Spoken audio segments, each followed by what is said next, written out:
बताएगा, आगे नहीं बढ़ेगी गाड़ी। अप्राकृतिक जीवन शैली रोग है। अप्राकृतिक जीवन शैली रोग, तो ये, हाँ बोलिए। असहज महसूस करना, असहज महसूस करना, असहज महसूस करना, ठीक है। क्वेश्चन तो इनके आंसर तो लगभग सब अपने अपने हिसाब से सही है। तो उसके कारण होते हैं ना, जो जो ये सब होता है ना, उसके जो कारण आता है ना, जो पेन होता है, जो प्रॉब्लम होता है, वो रोग है। अच्छा ये क्या है? बीपी है, डायबिटीज है, अर्थराइटिस है, माइग्रेन है, मोटापा है, ये क्या है? ये रिजल्ट है, रिजल्ट है, जो परिणाम परिणाम है। गलत भोग का परिणाम, अपने ब्लड में बहता हुआ जो कचरा होता है, जो उल्टी ट्रैक चालू होता है। हाँ। नहीं मैं तो ये पूछ रहा हूँ, ये क्या है? बीपी है, डायबिटीज है, अर्थराइटिस है, माइग्रेन है, रोग के अलग अलग नाम है। ये रोगों के अलग अलग नाम हैं। इन नामों से ही आपको डरा करके पैसा कमाते हैं, और ऐसे ऐसे इंग्लिश के बढ़िया सजा के नाम समझ, अरे, और हम डर जाते हैं। और इनके जड़ में क्या है? ये रोग नहीं है, रोगों के नाम है। ये सिर्फ पहचानने के लिए उस पद्धति ने बनाए हैं। वो कैसे, वो भी बता दूं। रोग के जड़ में क्या है और रोग क्या है, समझ जाइए अभी आप। हमारी 10 इंद्रियां जो हैं, 5 ज्ञान इंद्रियां हैं, 5 कर्म इंद्रियां हैं। इनके स्वाभाविक कार्य करने में जो बाधा आ रही है, जो अड़चन आ रही है, जो पीड़ा आ रहा है, जो कष्ट है, दैट इज रोग। आपकी ये टांग यहां से वहां बढ़िया फर्स्ट क्लास चल रही है तो कोई रोग नहीं है, परंतु यहां से लड़खड़ा करके चल रही है, रोग है। आपके हाथ अगर बढ़िया काम कर रहे हैं तो कोई रोग नहीं है, परंतु हाथ काम करने में दर्द हो रहा है, रोग है। आंख आपकी अच्छी तरह देख रही है तो कोई रोग नहीं है, परंतु देखने में प्रेशर लग रहा है तो रोग है। अब ये जो है, इनके जड़ में भी वो है टॉक्सिन्स, गंदगी। गंदगी का जमा होना ही रोग है। वो गंदगी अगर सिर में रुकी, माइग्रेन, गले में रुकी, थायराइड, छाती में रुकी, दमा, हार्ट में रुकी, ब्लॉकेज, पेट में रुकी, अल्सर, कमर में रुकी तो कमर दर्द, घुटनों में रुकी, ये उन्होंने नाम दे दिए हैं, अर्थराइटिस, गठिया वगैरह जो है। अब ये आप क्लियर हो गया कि सबके जड़ के अंदर जो है टॉक्सिन्स है, गंदगी है। उस गंदगी को बाहर करना स्वास्थ्य है, बस सिंपल। गंदगी का एकत्रित होना रोग है, और गंदगी को बाहर निकालना स्वास्थ्य। बस ये दो ही तो काम करने हैं। और अन्य पद्धति क्या बोलती है? इस रोग की जो अंदर गंदगी है उसको बढ़ाते जाओ, और बढ़ा बढ़ा के आखिर कहां तक पहुंचाते हैं? अंगी काट दो। चलो आगे बढ़ते हैं, ज्यादा डिटेल नहीं, समय नहीं है। अब ये बताए रोग कहां से आता है। दूसरा ऐसा क्वेश्चन ये है, भाई डॉक्टर बनने जा रहे हो तो ये बेसिक आपको नॉलेज में आना चाहिए। ये बताओ शरीर के अंदर रोग कहां से आता है? गलत खान पान से और इन गलत विचारों से। गलत खान पान से और विचारों से। भाई आप लोग सहमत हो ये क्या कह रही हैं? उसमें ये शरीर अंदर है, इसके अंदर रोग कहां से आया? भगवान ने तो जब पैदा किया था तो स्वस्थ पैदा किया था। गलत खान पान से हैं? गलत खान पान, गलत खान पान, गलत विचार, गलत विचार, गलत आहार, गलत व्यवहार। गलत आहार, गलत व्यवहार। आप लोगों को क्या ख्याल है? गलत आहार, गलत आहार और इंद्रियों का गलत उपयोग, इंद्रियों का गलत उपयोग, भूखे बिना खाना, बिना भूखे खाना, प्रकृति के खिलाफ जाना, प्रकृति के विरुद्ध जाना। ठीक है, सब कुछ क्वेश्चन अपने हिसाब से सही है। जितने लोगों से पूछूंगा ना सब अलग अलग बताएंगे, परंतु रोग शरीर के अंदर केवल 2 जगहों से आता है।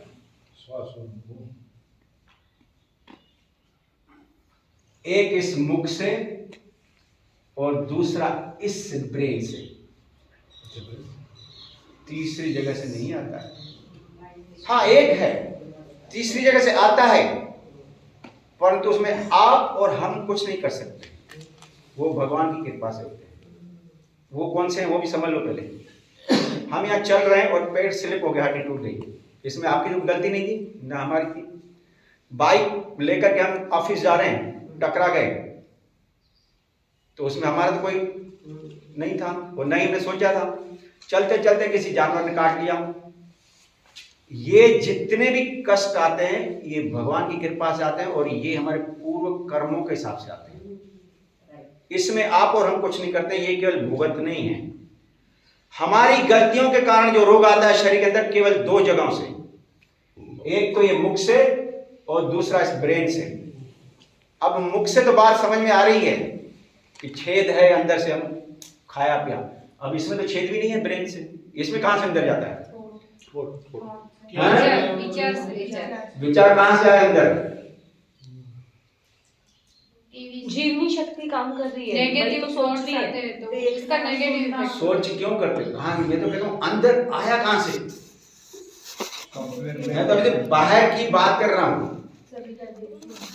बाहर से जो रोग आ रहे हैं शरीर के अंदर, एक तो आया मुख, आपने कहा भोजन से, मुख के द्वारा आया। दूसरा मैं बोलता हूँ ब्रेन से आता है, तो वो कहाँ से आता है? ब्रेन तो कोई इधर छेद में तो है ही नहीं। सबका सुन के जैसे हम मतलब चलता है उसे सुनते हैं, तो अपने थॉट कैसे ही बदलेगी, कैसा किया तो वैसे। लालच से आता है, लोभ मोह लालच, उससे वो मन होता है खाने का, ये गलत खाने का। एक तो मुख से आता है, ये तो बात समझ में आ गई। एक छेद है, इसमें 5 छेद हैं और उन छेदों से जो रोग आता है ना, वो यहाँ तो दुखी कष्ट करता ही है, कई जन्मों तक आपको रेंगता है। आंखों से आता है, कानों से आता है, वहां से आता है, स्पर्श से आता है। जैसे यहाँ से गया, मन ने अंदर प्रोसेसिंग किया और रिजल्ट दे दिया, मुख से वाणी से कर दिया। कंप्यूटर में डाटा फीड करते हैं, अंदर वो प्रोसेस करके आउटपुट देता है। सेम वही है, आंखों से देखा, कानों से सुना, अंदर प्रोसेसिंग हुई, तुरंत वाणी से आ गया, कर्म बना दिया, हो गए, भटकते रहो। अरे खान पीन से थोड़ा बहुत शरीर का रोग आता है। और स्वास्थ्य और किसको बोलते हैं? जो शारीरिक, मानसिक और आध्यात्मिक से स्वस्थ है, वही स्वस्थ है। स्वस्थ की डेफिनेशन भी इससे ही निकली है। हाँ। जो व्यक्ति स्वयं में स्थित है वही स्वस्थ है। अब मन से रोगी हैं तो क्या आप कहीं लग जाएंगे जिस लक्ष्य के आपको मिला है? पूर्ण स्वास्थ्य प्राप्त करना है। यहां से जब जाओ ना, केवल ये नहीं कि शरीर ठीक है करके गए हम, भैया ठीक है, अपने गुरुजी की चौहान साहब के गुण गाते गए, धरती बहन के गाते गए, नहीं। यहां से जाने के बाद फिर रुग्ण नहीं होना है। अगर होना है तो फिर आने कोई मतलब ही नहीं है, फिर तो एलोपैथी भी ठीक है। सच्चे डॉक्टर बनिए, वो कला सीखिए। यहां पर आगे बढ़ते हैं। ये आगे क्या बोलता है? शरीर में रोग कैसे उत्पन्न होता है, वह पूरे शरीर में रोग कैसे फैलता है। शरीर में रोग कैसे उत्पन्न होता है और शरीर में रोग कैसे फैलता है। ये छोटे छोटे क्वेश्चन है, 2-3 ही है। ये समझ जाएंगे, आपके जो भी सामने आएगा अच्छी तरह उनको आप ठीक कर सकेंगे और स्वयं को पहले ठीक करेंगे। रोग कैसे उत्पन्न होता है, कहां गलती करते हैं, वो आप समझिए। सबसे पहले आपने कहा था ना, मुख से आता है। अभी वो रोग शरीर के अंदर गया नहीं है, ये इस मुख के बाहर खड़ा है। इसको चाहें तो आप यहीं रोक सकते हैं अंदर जाने से। कौन सा रोग खड़ा है? गरिष्ठ अप्राकृतिक भोजन, जो अंदर मालूम भी है कि केवल रोग पैदा करने वाला है। चलो खा लिया, अंदर आ गया मुख में। अब मुख में 2 गलती करते हैं जिससे रोग बढ़ता जाता। अब रोग बढ़ने की प्रक्रिया समझिए। मुख में क्या 2 गलती करते हैं? चबाते नहीं है। दूसरा, खाते समय बात करते हैं, खाते समय बात करते हैं। जो कि शांति से खाना चाहिए, एकदम मौन में। याद करके ग्रेटिट्यूड के साथ? केवल 2 गलतियां करते हैं। बिना भूख के बोले। पहले तो चबाते नहीं हैं। चबाने का काम किसको करना पड़ेगा? पेट को, स्टमक को। एक गलती है। दूसरा गलती, इसमें 3 लार ग्रंथियां हैं, 2 इधर हैं, 2 इधर है, एक यहाँ पर। भोजन को देखते ही पानी आ जाता है। माना डाइजेस्टिव जूसेस जो डाइजेशन का काम करती है मुख में ही, सलाइवा जिसमें टाइलिन रहता है। जो हमारा भोजन है उस भोजन में 5 घटक रहते हैं। पहला रहता है कार्बोहाइड्रेट, दूसरा प्रोटीन, तीसरा फैट्स, चौथा विटामिन और 5वां मिनरल्स। कार्बोहाइड्रेट माना ये जो आप रोटी चावल और मीठी चीजें खाते हैं, ये मेन रहता है भोजन में, सबसे हेवी क्वांटिटी इसकी रहती है जिससे एनर्जी मिलती है। इसका पाचन मैक्सिमम इस मुख में होता है, इस सलाइवा की प्रेजेंस में। जितना ज्यादा चबाएंगे उतना सलाइवा उसमें ज्यादा मिलता जाएगा, माना भोजन यहीं से ही डाइजेस्ट होना शुरू हो जाएगा। और यहां हम क्या करते हैं, फटाफट ऑफिस जाना, बस आ रही, जल्दी खाओ जल्दी खाओ जल्दी खाओ, चलो टीवी देख रहे हैं, खाते जा रहे हैं, पता ही नहीं है। ठीक है, अब ये 2 गलती तो यहां हो गई। अपच भोजन नीचे आया स्टमक में, पेट में। यहां भी 2 गलती करते हैं। कौन सी? पानी डाल देते हैं, और खाने के बाद पानी पीते हैं। खाने के बाद पानी डाल देते हैं। चलो, और ज्यादा खाते हैं। क्वेश्चन सही आ रहा है, बिल्कुल चिंता नहीं है। और क्वेश्चन दोनों आए, दोनों सही हैं। आप लोगों का क्या ख्याल है? पेट सफाई ठीक से नहीं होगी। पचने के लिए मूवमेंट। अभी तो पहले पेट में भोजन आया है, अब वहां गलती क्या हो रही है? चलो, इस पेट में भोजन आने का मतलब है भोजन का पाचन शुरू हो जाना। माना जो ठोस आहार आया उसको लिक्विड आहार में बदलना, तरल पदार्थ बदलना। ये पेट नहीं है, ये घर में जो हमारी मिक्सी रहती है ना, वो जो काम करते हैं ठोस आहार में डाल कर मिक्स करके जूस टाइप बनाते हैं, यहां पर वही काम होता है। जैसे ही भोजन यहाँ आता है तो अंदर हमारे गैस्ट्रिक जूसेस है, बहुत तेजी से निकल आते हैं, बहुत ही कंसंट्रेटेड और गर्म रहते हैं, और भोजन को अच्छी तरह पचाते हैं, अच्छी तरह पचाते हैं। उस समय हमारे पेट में अगर हाथ लगा के देखेंगे तो बहुत गर्म होगा। कभी कभी हम सरल भाषा में बोलते हैं भाई हमारी जठराग्नि तेज है, और बढ़िया भोजन पाचन होता है। और यहाँ गलती क्या करते हैं? ठंडा बर्फ का पानी, ठंडी कोल्ड ड्रिंक्स, ठंडी आइसक्रीम, ठंडी लस्सी। अब क्या होगा मालूम है?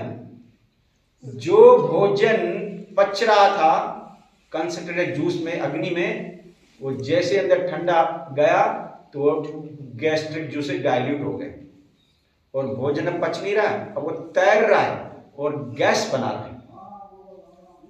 तुरंत डकारे के रूप में मालूम पड़ रही है, परंतु भाषा नहीं समझते हैं। अब ये शरीर की भाषाएं जरा जरा भी समझना है। पुराने जमाने में एक उदाहरण से समझते हैं, कपड़े प्रेस करते थे ना कोयलों से। जब प्रेस हो गए कपड़े तो कोयले बाहर रख के ऊपर हम क्या डाल देते? पानी। और कितने धुआं, वही अंदर में होते हैं। पक्का आप अनुभव स्वयं करके देखो, बारीकी से दिमाग हमारे जो बाहरी चीजों में जाता है ना, वहां न करके अंदर में जाइए। ये जितना संसार जग देख रही है ना, वो सारा का सारा हमारे अंदर है। आत्मा की, जैसे बोलते हैं ना, ये समुद्र का जो एक बुलबुला है, ये सृष्टि जितनी जगह है ना, ये हमारी आत्मा है, उसका एक बुलबुला है। पूरा महान जगत तो अंदर है। तो यहां पर दूसरा कार्य यह है, जो मिक्सी है, भाई साहब ने बताया, ओवर ईटिंग करते हैं। माना मिक्सी जब हम घर में कोई भी मिक्स करते हैं तो 1/3 छोड़ते हैं ना, खाली मिक्स करने के बाद आसानी से हो जाए। और यहाँ हम इतना खाते हैं, इतना ओवर ईटिंग करते हैं कि यहाँ तक आ जाता है, और फिर ये मिक्स होगी, यहीं से रिफ्लेक्ट करती रहती है। डकारें, खट्टी डकारें, उल्टी, यहीं से शरीर बताता है। खाना खाओ, आधे घंटे बाद बता देता है रिजल्ट। इग्नोर करते हैं, चलिए टेबलेट खा ले, हाजमा खा ले, वो स्वयं को धोखा दे रहे हैं। चलो, हो गई यहाँ गलती, आगे बढ़ो। आगे ये छोटी आंत है 12 फुट की। यहां क्या कार्य होता है, यहां जो मेन पेट है उसके बाद आगे चल के सब पाइपलाइन है, ये बड़ा बड़ा कुछ नहीं है, वहां तो लिक्विड ही जाना है। यहां लिक्विड केवल पाचन का कार्य होगा, एक एक बूंद एक एक जूस एब्जॉर्ब होकर के शरीर में लगती है। जैसे ग्लूकोज की बोतल चलाते हैं एक एक जूस का एक एक बूंद का, वैसे यहां होती है। और कम से कम ये जितना भी आपने ठोस आहार खाया इस पेट को पूरा भर के, उससे लास्ट में 1 गिलास जूस बनता है। उसको एब्जॉर्ब करने में, एसिमुलेट करने में कम से कम 1.5, 2, 2.5 घंटे लगते हैं। और यहां गलती क्या करते हैं, ठक यहां से दूध का गिलास भेज दिया, फटाफट फटाफट गए और यहां पहुंच गया। अब माना 2 गिलास, पहले वो गिलास को डाइजेस्ट करने में 2 घंटे लग रहे थे और ये 4 घंटे। दूध नहीं तो जूस है ना। एक एक चीज की ओवर ईटिंग करने से भी बहुत दिक्कत आती है। अब मैं आया था लेक्चर देने, मेरे साथियों ने कहा चलो जूस पी के चलो, मैंने कहा नहीं, ग्रीन जूस पिया 1 गिलास के बोले वो पिया, मैंने नहीं। मजबूरन क्या हुआ, मैं तैयारी करके इधर आ रहा था, धरती पे ना गई, जूस ले आई। अब भाव ने कहा प्रेम से तो पीना ही पड़ेगा, वो 2 गिलास पी के आया। खुद मैंने गलती की है, मेरे को नहीं छोड़ेगा शरीर। शरीर का जो नियम है शरीर के स्वास्थ्य का, उसको हर को पालन करना। शरीर किसी को नहीं छोड़ता, कंप्यूटर बिल्कुल कोई कंप्रोमाइज नहीं है, वो आगे सब क्लियर होगा। चलो तो ये जूस तो शरीर के लिए हेल्दी है ना। नहीं तो ये मतलब अभी हम तो यहाँ खा नहीं रहे हैं, जूस ही पी रहे यहाँ हैं। गलती नहीं समझी, 1 गिलास जूस डाइजेस्ट करने में 2.5 घंटे लगते हैं। 2 लिए कितना घंटा लगा, 5 घंटे डाइजेस्ट करने में। जी, जूस ग्लूकोज की बोतल चला दी, एक एक बूंद जाता है अंदर। ये थोड़ी है कि फटाफट खाना खाया और अंदर पूरी डाइजेस्ट हो गया। अरे उसमें एक एक बूंद को छान करके लीवर अंदर सप्लाई करता है, उसमें एक एक वायरस बैक्टीरिया को किल करता है वो, और फिर उसको अपने पास रखता है। अगर एक्सेस आ गया ना, वो ग्लाइकोजन के रूप में लीवर अपने पास रखता है उसको, और जब अपन भोजन नहीं करते हैं, निर्जला करते हैं, तब वो रिलीज करता है। तो सर आज दोपहर में नहीं खाया? नहीं खाया तो अच्छी बात है। नहीं, आपकी बात कर रहा मैं तो खाया ही नहीं, दोपहर में कुछ नहीं खाया, बस ये जूस ही पिया। हम लोगों ने जो 3 गिलास 4 गिलास पिए उसका नहीं, क्या? वो जूस ठीक है, वो क्लीनिंग जूस है, वो क्लीनिंग जूस है, वो लेना है। क्योंकि आप क्लीनिंग जूस है वो लेना है कि वो शरीर की शुद्धि होना है। यार ये सब क्लियर करूंगा, आपको चिंता नहीं। एक भी जो मन में है ना कंसेप्ट एक का क्लियर करूंगा वास्तव में पक्का। क्योंकि जब तक पक्का डॉक्टर नहीं बनेंगे तब तक आपने करेंगे नहीं, और करने के बाद फिर आपको प्रूफ कि फायदा हो रहा है नहीं हो रहा। आगे वाले पैसेंजर उतरने चाहिए, हैं? आगे वाले पैसेंजर पहले उतरने चाहिए, तब गाड़ी में दूसरे पैसेंजर आएंगे। बिल्कुल सही भाई समझा। एक बात है, स्टमक से जैसे नीचे आता है भोजन, तो हल्का सा इंडिकेशन आता है भूख का, वो वास्तविक भूख नहीं होती है। जब यहां आता है, जब ये खाली हो जाता है ना, तब कड़ाके की भूख लगती है, दैट इज भूख। अच्छा, सब भाषा समझाएंगे आपको कि शरीर के हम फालतू में पैथोलॉजी टेस्ट में करवा के आते हैं, हजारों लाखों रुपए खर्च करके। अब ठीक है, ये जहां गलती हो गई। अब जो मेन गलती होती है और जो रोग का शुरुआत होती है, अब यहां के बाद होती है शुरू। अब यहां क्या होता है, जो भी लिक्विड फॉर्म में जूसेस में पोषक तत्व थे वो सब शरीर ने चूस लिए। अब यहां वो बन गई गंदगी ठोस। अब वो आ गई बड़ी आंत में। ये जो बड़ी आंत है, ये बड़ी आंत का जो कोलोन देख रहे हो ना, कितने कोलोन हैं, एक एक कोलोन इतना है, यूं कोलोन। और इसका काम क्या है, मूवमेंट करके मल को आगे खिसकाता है। और यहां जो मल जमा होता है ना सभी कोलोन में, एक दिन का नहीं, एक सप्ताह का नहीं, एक महीने का नहीं, एक साल का नहीं, कई सालों का पड़ा रहता है, जो हम लेकर घूमते हैं। और अंदर ये जो करवट है ना, यहां करवट और यहां करवट, बीच में एक रास्ता बन जाता है, जिससे हम धक्का दे करके एनीमा ले करके और मल को निकालते रहते हैं।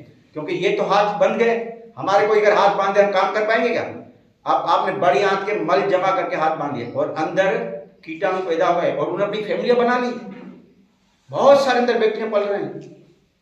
और हमें क्षण प्रतिक्षण तंग करते जा रहे हैं।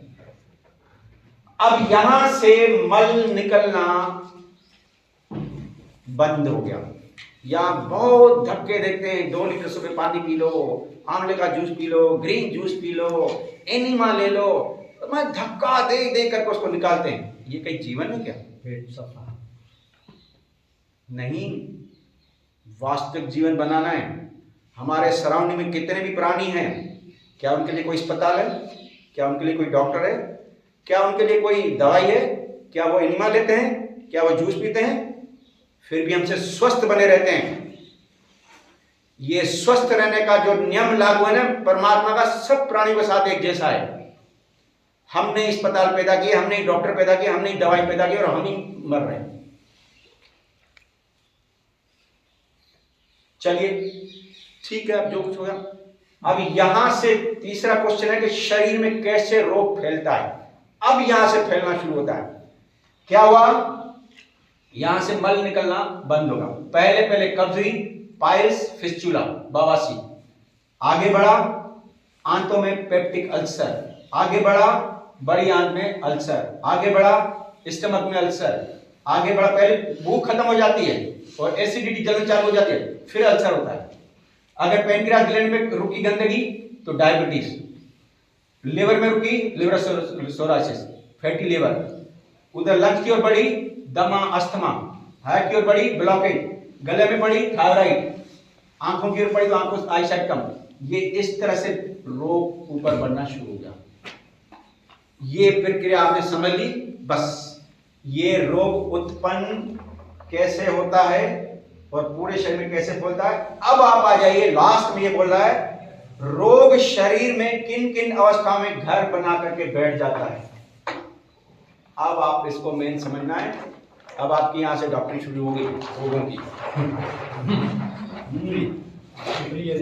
ये कहता है रोग शरीर में किन किन अवस्था में घर बना के बैठता है। रोग की 3 अवस्थाएं।